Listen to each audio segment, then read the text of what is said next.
Friends, ఇప్పుడే అందిన వార్త. 4 కోట్లతో పట్టుబడ్డ నేత తీవ్ర టెన్షన్లో హైకమాండ్. ఈ విషయాలన్నీ తెలుసుకునే ముందు వీడియోని పూర్తిగా చూడండి, అప్పుడే మీకు పూర్తిగా అర్థమవుతుంది. అదేవిధంగా చాలామంది సబ్స్క్రైబ్ చేసుకోకుండా వీడియోని చూస్తున్నారు. దయచేసి సబ్స్క్రైబ్ చేసుకోండి. సబ్స్క్రైబ్ చేసుకోవడం వల్ల నేను చేసే ప్రతి వీడియో అప్డేట్ మీకు ముందుగానే నోటిఫికేషన్ రూపంలో వస్తుంది. అదేవిధంగా లైక్ చేయడం మర్చిపోతున్నారు. దయచేసి లైక్ చేయండి. లైక్ చేయడం వల్ల ఇటువంటి ఇంపార్టెంట్ ఇన్ఫర్మేషన్ చాలామందికి రీచ్ చేసిన వాళ్ళు అవుతాం. ఇక లేట్ చేయకుండా వీడియోలోకి వెళ్ళిపోదాం.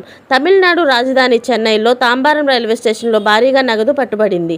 బీజేపీ కార్యకర్త సహా 3 పోలీసులు అరెస్టు చేశారు. వారి నుంచి 4 కోట్ల నగదును స్వాధీనం చేసుకున్నారు.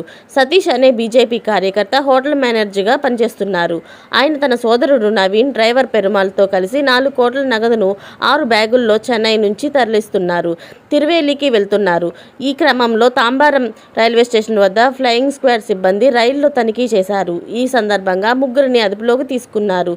తిరువెల్లి బీజేపీ ఎంపీ అభ్యర్థిగా నైనార్ నాగేంద్రన్ అనే ఆదేశాల మేరకి డబ్బులు తరలిస్తున్నామని చెప్పినట్లు తెలుస్తుంది. ఈ ఘటనపై కేసు నమోదు చేసిన పోలీసులు దర్యాప్తు చేస్తున్నారు. కాగా తమిళనాడులోని 39 లోక్సభ స్థానాలకు ఈ నెల 19న ఎన్నికలు జరగనున్నాయి. జూన్ 4న ఫలితాలు వెల్లబడనున్నాయి. ఈ క్రమంలోనే డబ్బులు తరలిస్తున్నట్లు అనుమానంగా ఉంది.